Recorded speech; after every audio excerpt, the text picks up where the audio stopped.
seorang pun mengerti bebanku. Ku tanya Yesus, apa yang harus ku buat? Dia berfirman, mari datanglah. Dia selalu pedulikan aku. Ku datang Yesus, Dia pikul segala bebanku. Sujud di altarnya, ku bawa hidupku. Ku terima anugerahnya, Dia ampuniku dan bebaskanku. Dia ubah hidupku, barui hatiku. Sesuatu terjadi saat datang di altarnya.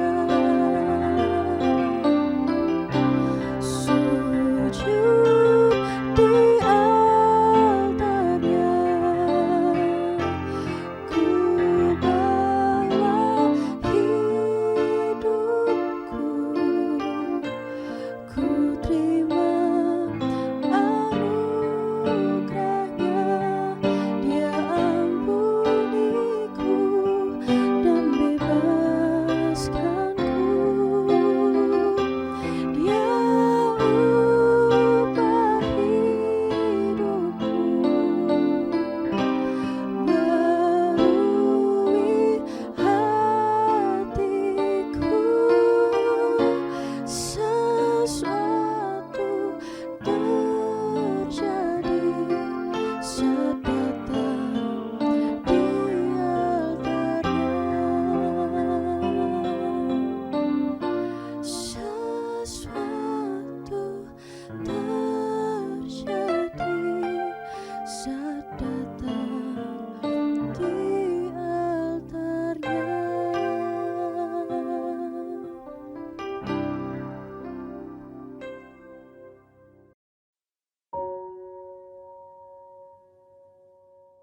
Shalom, selamat pagi Bapak Ibu Saudara sekalian. Kita berjumpa kembali dalam program Sermon Today. Hari ini kita akan coba belajar bersama satu kata yang terdapat dalam Alkitab terjemahan lama, yaitu berpada. Apa itu berpada? Kita buka bersama 1 Timotius 6 ayat 8 Alkitab terjemahan lama. Saya bacakan. Tetapi sedang ada pada kita makanan atau pakaian, biarlah kita berpada dengan itu. Mungkin kata berpada ini hanya satu kali dipakai di dalam Alkitab terjemahan lama. Tetapi kata berpada ini sangat penting menurut saya untuk kita bisa praktekkan dalam kehidupan kita setiap hari. Dalam Kamus Besar Bahasa Indonesia, arti kata berpada adalah cukup meskipun hanya seadanya. Cukup meskipun hanya seadanya. Hidup di zaman modern seperti saat ini sungguh luar biasa. Teknologi sudah sangat-sangat canggih. Kejadian apapun yang terjadi di belahan dunia manapun bisa langsung kita tahu saat itu juga. Tinggal dari kita saja bisa mengambil sisi positif atau sisi negatifnya. Media sosial saat ini juga sungguh luar biasa.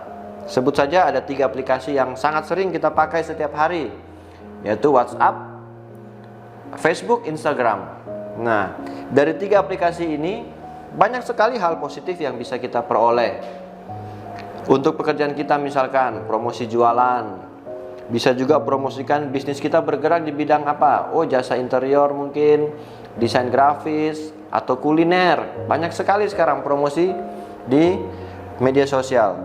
Kemudian untuk informasi-informasi penting lainnya, sangat mudah, kita tinggal salin kemudian kita teruskan dan hitungan sepersekian detik saja itu sudah bisa terkirim, bahkan sampai ke luar negeri sekalipun.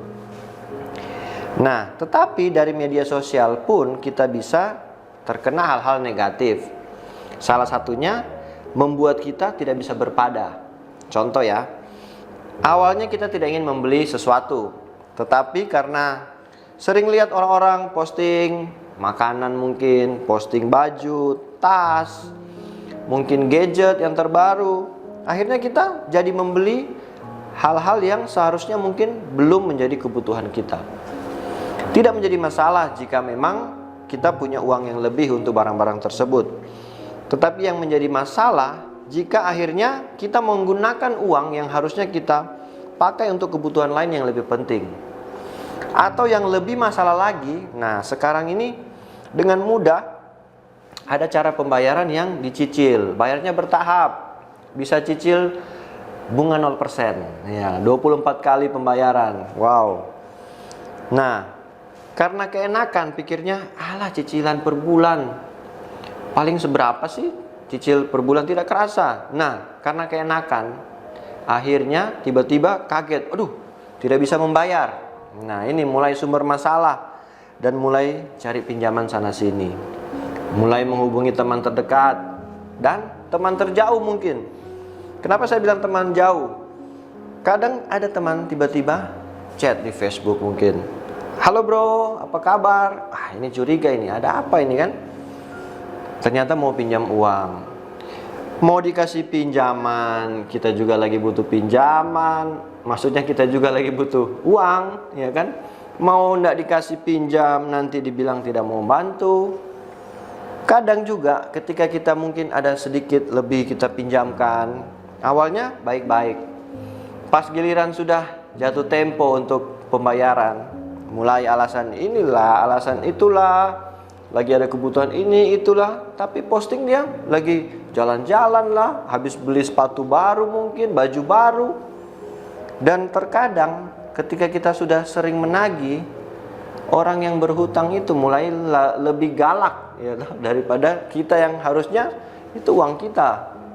Akhirnya hubungan persahabatan menjadi hancur hanya gara-gara awalnya apa? Tidak bisa berpada tadi. Nah, bagaimana cara agar kita bisa hidup berpada? Sangat-sangat sederhana sekali, hanya satu kuncinya, yaitu bersyukur. Jangan pernah membanding-bandingkan hidup kita dengan orang lain. Nah, ada satu ilustrasi, ada seorang yang naik mobil sport, mobil mewah. Dia melihat sebuah helikopter, kemudian dia berkata, wow keren ya kalau punya helikopter. Tidak kena macet dan bisa melihat pemandangan yang indah dari atas. Kemudian di sebelahnya ada orang lain yang naik mobil yang biasa. Dan orang itu melihat ke orang yang membawa mobil mewah tadi. Dan dia berkata, wow bagusnya mobil sport itu, mobil mewah. Gajiku gak akan pernah bisa membeli mobil mewah seperti itu. Kemudian ada seorang pria yang naik mobil tua. Dia melihat ke orang yang membawa mobil yang biasa tadi. Dia berkata, beruntungnya punya mobil itu. Aku yakin kursinya lebih empuk dan tidak mogok-mogok seperti mobil punyaku yang sudah tua ini.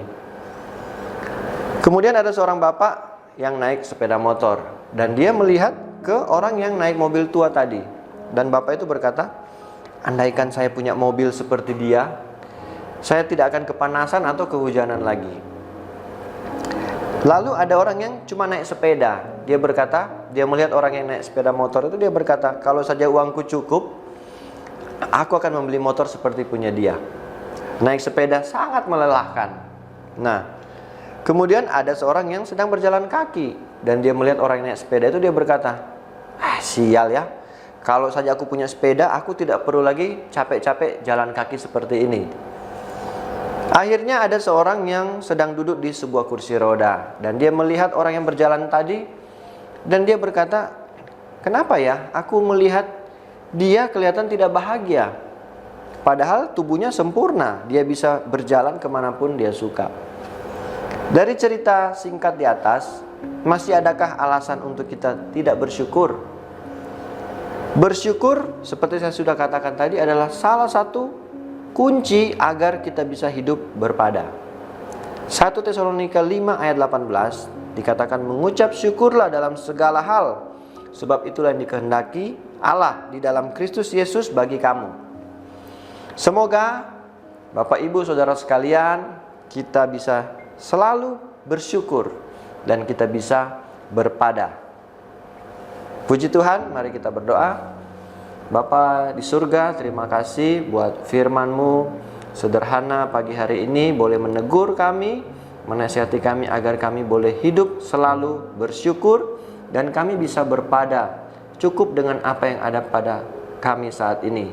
Ajar kami untuk selalu bersyukur dan biarlah hidup kami bisa menjadi lebih baik, dan kami percaya Tuhan yang selalu memelihara hidup kami, Tuhan yang tidak pernah meninggalkan kami, bahkan Tuhan yang selalu memberkati hidup kami. Terima kasih Tuhan, kami serahkan sepanjang hari ini ke dalam tangan-Mu. Hanya di dalam nama Yesus kami sudah berdoa dan bersyukur. Haleluya, amin.